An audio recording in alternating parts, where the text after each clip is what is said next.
have a huge announcement. Announcement. Wade Meckler got his first Major League base hit. That's an announcement, but that's not the one I was gunning for. Trey Lance is beat. I'm kidding, everybody. Wow, dude, don't do that to everybody. Trey Lance. Shout out to Lucas, first day of school, Pacifica School District. That's right, 415. I'll shout you out, but that's not my announcement. What's your announcement? We are formally inviting everybody to kick off the football season with 95-70 games, Red Gold Summit. Oh, Red Gold Summit! Join all your favorite 95-70 game hosts at Fieldwork Brewing Company in San Ramon to welcome into football year Tuesday, August 29th. Willard and Dibbs will start it off at 2 p.m. Then the summit will go from 4 to 6 p.m. All the hosts will debate and answer the most burning questions surrounding the Red Gold during a live show right in front of you. Our loyal listeners. Again, that's Tuesday, August 29th at Fieldwork Brewing Company, Tap Room and Beer Garden in San Ramon. And here's a little more information about Fieldwork Brewing Company, who we can't thank enough for hosting this fun event. They're a craft brewery that was founded in Berkeley in 2014 with a focus on exceptional honest beer making. They have 8 locations now. 8 locations. Berkeley, Corte Madera, Monterey, Napa, Sacramento, San Leandro, San Mateo, and San Ramon. We'll be there August 29th for the 95-70 game Red Gold Summit. And get this, the Fieldwork Brewing Company San Ramon now features the Leaks Top Golf Simulators. Wow, this is a great place. I'm bringing my clubs. So again, Tuesday, August 29th, meet all of us out at Fieldwork Brewing Company, Tap Room and Beer Garden in San Ramon for 95-70 games Red Gold Summit. Nice. We look forward to seeing everybody there. Look, Bois Vito was great. It was awesome. Walnut Creek, it was great. Standing room only. Great. Let's go to Fieldwork Brewing Company. Let's make it happen in San Ramon, folks. You know, it was so great doing Willard and Dibbs' job for them during their time slot. I know, we carried them. We helped their ratings so much. Boy, they had the best month of their life after that summit. I'm kidding. Well, actually, Bonte, let me tell you about sports. I've never disagreed with any of the Big Three's transactions or anything a team has done locally once. I'm in lockstep with everything they do. Mark Willard, that is Joe Shasky, not Bonte Hill, just in case you're wondering. Smile and laugh a little. Oh, I don't know if he'll be smiling. We got the all-staff meeting today. He's going to come see you. Yeah, I will not be in attendance. I have to take Illy to the vet. She's not doing well. All right. Just stuff all over the house. Let's just put it that way. First question already. Jay LaFrey. Bacha, you having a driver again? San Ramon's a long way away. Premier Limos. What? Steve, I'll be talking to you. So there's a little 9-hole golf course in Livermore, and I don't know what the name of it is, but it's right off of 580 there. It might not be Livermore. It might be Pleasanton. I kind of They're like right on top of each other. Dublin, I'm not sure. But I think we should play a little 9 holes. Me, you, get Lubby out there. And before? Yeah, before. You know what I'm doing after? So I got to go to New Orleans the next day. The next day? Yeah, the next day. And so I'm going to get a haircut. And I'm going to take a nap before the summit. So you guys have fun playing 9-hole golf in Livermore, which will be probably 100 degrees. I will be taking a nap, and maybe I'll get a driver. Maybe I'll drive. I don't know. We'll see. Maybe David Lombardi will come. David Lombardi come out to San Ramon, maybe show his face out there at the Fieldwork Brewery there, Fieldwork Brewing Company, Tap Room and Beer Garden in San Ramon. David Lombardi from The Athletic. Been at every single practice, every single game. Obviously, we're going to talk Trey. We're going to talk Sam Darnold. We're going to talk about Brock Purdy. But the first question I have as we bring in David Lombardi onto the morning roast here at 95.7 The Game, first question I have for David is, do you still carry a wallet? David, I'm sure you didn't expect that, but do you still carry a wallet? Well, why do you ask? Because some people, I guess, have their wallets on their phones. That's me. That's me, why. David. That's why. I'm new school. Right. I'm not old school. I don't have a Gucci wallet.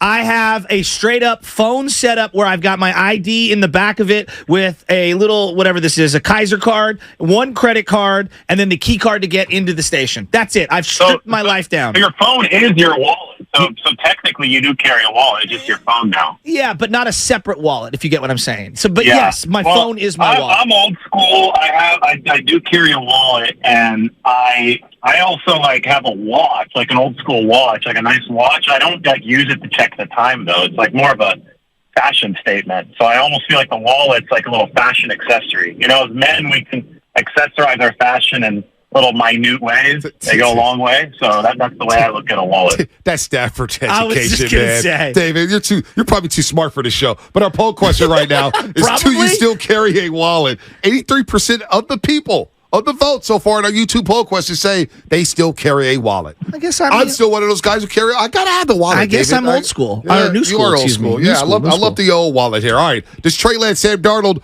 or Brock Purdy carry a wallet? What do you know about that, David?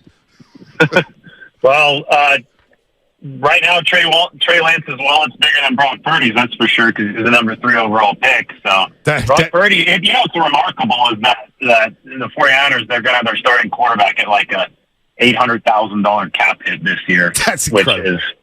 Which is a way to, and here's the thing about Trey. We'll just get it out there because I'm sure you guys are going to ask me a lot about this, but it's been a really tough couple of years for him injury-wise. This was a raw prospect who the 49ers drafted, needing to develop. We knew that the whole time.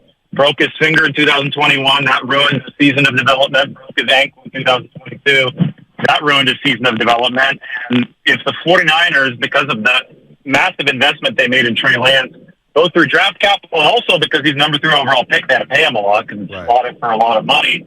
If both of those blows had happened and Brock Purdy hadn't showed up, the 49ers would be in huge trouble. So the fact that Brock Purdy showed up in the 7th round, 262, at such an affordable contract because the 49ers don't have a lot of money after all this spending, is really a saving grace for the 49ers at this point. No doubt. Hey, real quick, let me jump in here, Shasky. I've been probably one of the biggest Trey Lance fans out here since he's been drafted. I wanted him drafted out of North Dakota State, number 3 overall. I really liked his game. I thought he could translate well in his offense. Sunday, I got to say, David, I was thoroughly disappointed. For a guy to know that he's going to start a preseason game, knowing that, hey, I'm battling for the quarterback job. There's a lot of noise around me.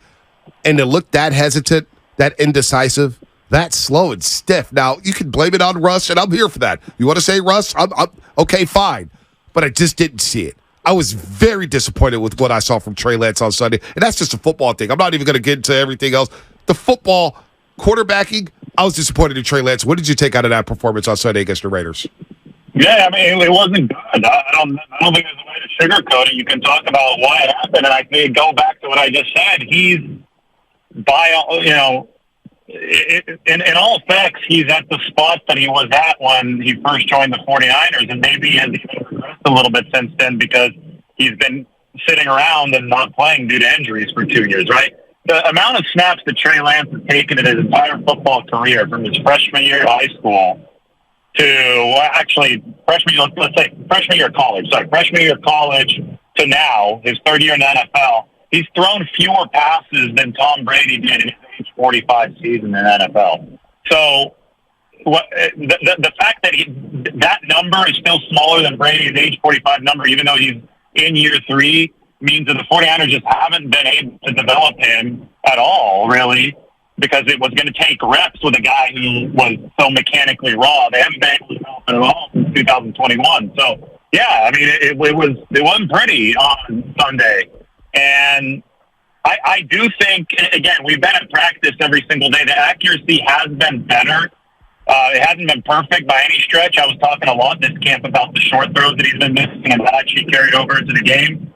But I think once the live game situation started, we definitely saw the lack of playing time for Lance here over the past couple of years, or in his life in general, because he just was not decisive. He needed to be more decisive. You have to be in Kyle Shanahan's system. So because everything seemed to be moving too quickly for him, and maybe it will slow down on Saturday, because again, remember, he hasn't gotten a stretch of consistent play in yet in his NFL career. So maybe stuff will slow down for him if he could string together a couple preseason games. But because he wasn't decisive, he didn't even get a chance to show off his better accuracy, right?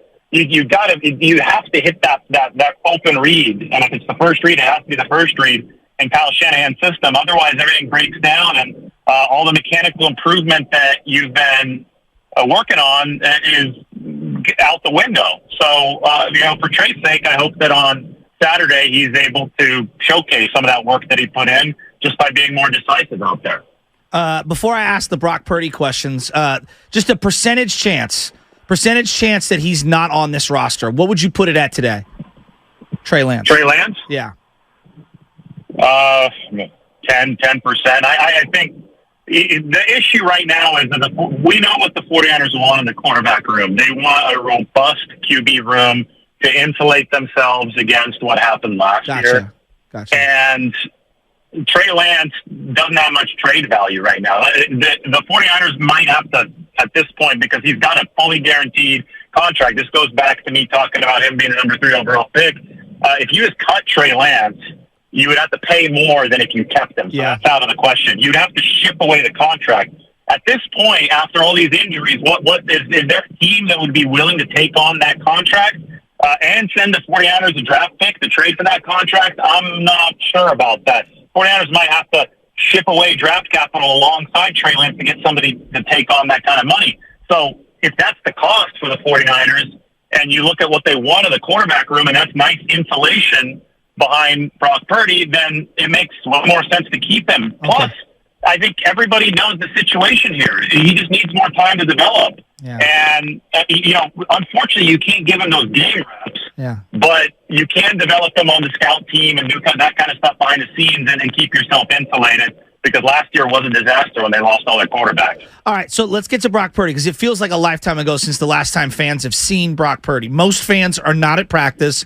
Most fans are just reading things that they see from you written in The Athletic, or that you're tweeting, or they're watching your YouTubes or whatever. Like, tell us what Brock Purdy looks like right now. What are you seeing are some of his strengths?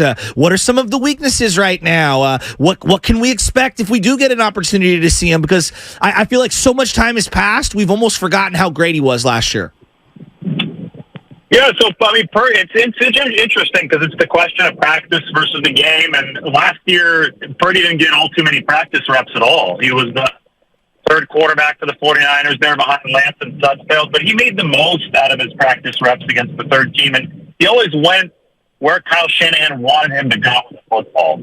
I think he's still doing that this year. There's been some talk about the interceptions, but Kyle is, Kyle's going to want quarterbacks to try stuff in camp, and I don't think a lack of accuracy has been an issue for Brock Purdy. If the accuracy is off, then you're worried. But if he's working through his progressions, running the offense like Kyle wants, I think, Kyle wants somebody who's going to robotically go through the reads, he's going to play point guard, then I think that you're happy. And I think that Purdy's experimenting the way that Kyle Shanahan wants him to. The 49ers seem really, really comfortable with the type of camp that he's having.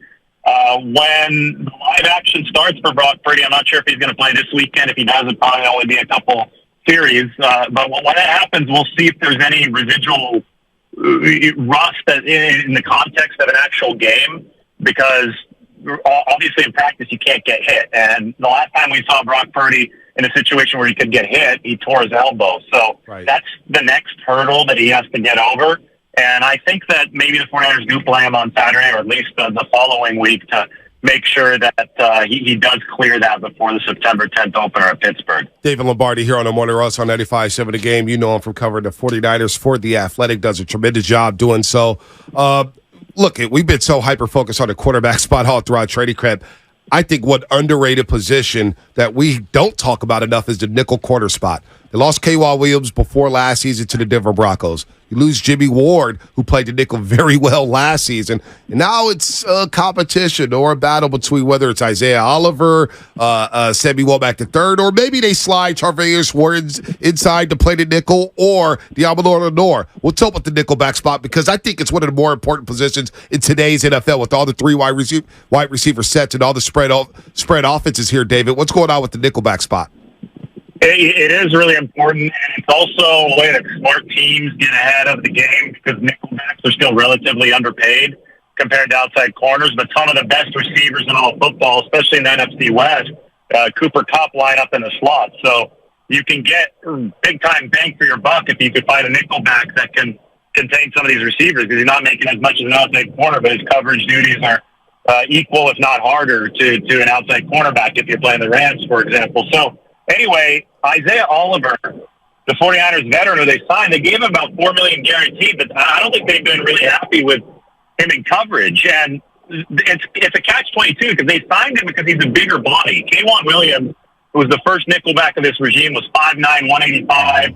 So he's shifty, right? He's that little shutterbug working against those quicker slot receivers. But the problem is that some of the league has started to do what the 49ers are doing offensively. They're starting to run the football a little bit more. They're starting to use the big slot, the tight end a little bit more.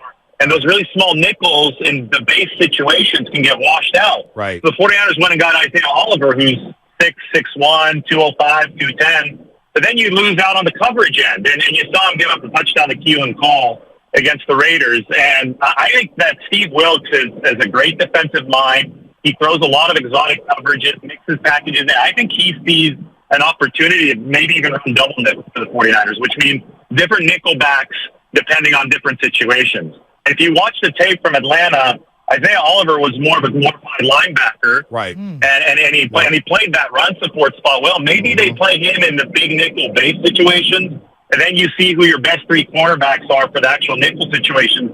And with Ambry Thomas's resurgence, it might be that you have Lenore and Charvarius Ward as your quarterbacks 1 and 2, but in nickel, Lenore can move inside, where he actually started week 1 last year, right, and Ambry Thomas can play on the outside. So these are options for the 49ers, and I wouldn't be surprised if they flex their options to the max. Well, what are we not talking about right now that we should be talking about or will be talking about like a month into the season when it comes to this team? Is there a weakness, a strength, a player? What's something that you're seeing at practice that maybe you think is being underspoken about? Well, I think the offensive line is always underspoken about. I think people are finally starting to talk a little bit more about it because it definitely was a component of Trey Lance's struggles on Sunday. The 49, this is a problem around the whole league, right? Their offensive line play has been outpaced by the proliferation of athleticism along the defensive line. So O-lines everywhere are struggling to block these monsters on the edge, and also your Aaron Donald and Javon Hargrave times on the inside. That being said, if you want to be a true Super Bowl contender, you have to be one of the teams that finds at least 7 quality offensive linemen. I stand by that every year. That's my thing. I mean, we saw Mahomes just get worked in the Super Bowl when he didn't have the offensive linemen against the Tampa Bay Buccaneers. Then they went out and invested in O-line, and then they won the Super Bowl, right? So when I look at the 49ers right now, I think they've got 5 quality starters. I really do. I do think Colton McKivitz will be fine for them this year. But I'm very much questioning how deep the depth goes beyond that. John Feliciano, probably a nice piece that you could say 6 locks to make the 53. But who's going to be number 7? And I think probably you need number 8 out of quality linemen, given this team's injury history. They played 20 games in each of the past 2 seasons. And if you don't have 8 competent O-linemen, you're probably like most of the other teams in the NFL, but most of the other teams in the NFL can't win a Super Bowl. So to win a Super Bowl, you have to be that exceptional team like Kansas City was last year that had that strong O-line core. I mean, Philly had it too. It was the 2 best O-lines in the league playing in the Super Bowl, right? So I'm just a month in, I think we're going to be saying either this 49ers depth is surprising us on the offensive line and they're doing well and they look like real contenders, or this 49ers O-line depth is a problem. We're going to be saying one of those 2 things a month in, and that might be the biggest bellwether to whether or not this team can win at all. All right, one word, David. You concerned about Nick Bosa yet? Yes or no? No.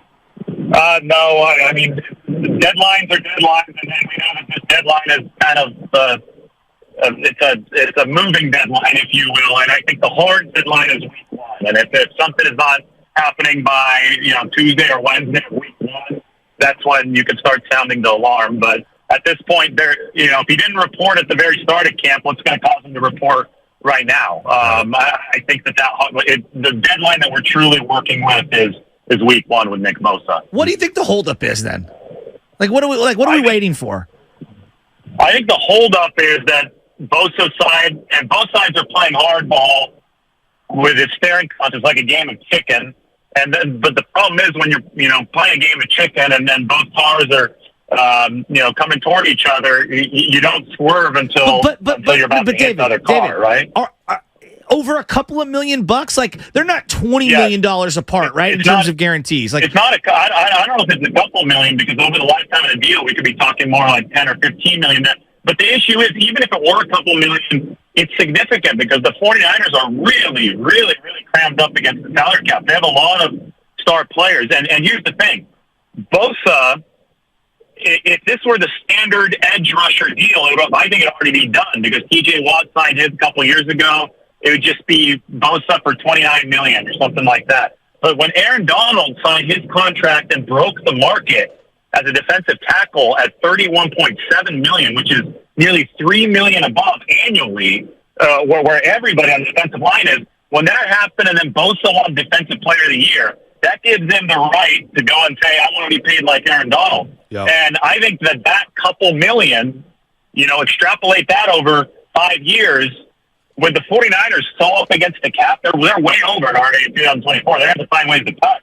They really want to play hardball here and make sure they can keep this roster sustainable. Because if you give Nick Bosa a record contract, but you're not careful in how it's structured and you don't squeeze the best value out of it, you're going to lose a lot of players on the back end. And then it doesn't matter if you got Nick Bosa re-signed because your team's going to get weaker on the other end. So I think that it's in their interest to play hardball. I think it's in Bosa's interest to play hardball. I think it really just is business. It comes down to that. And I think that game of chicken, that it's going to come to roost, in week one. And then that's when somebody's going to have to swerve a little bit. They're probably going to both swerve a little bit and come to a deal at that point. No doubt. David, man, really, really good insight there on the 49ers. We'll talk to you soon, brother. I know you're getting ready for practice here. We'll see you Saturday at Levi's when the Niners take on the Broncos.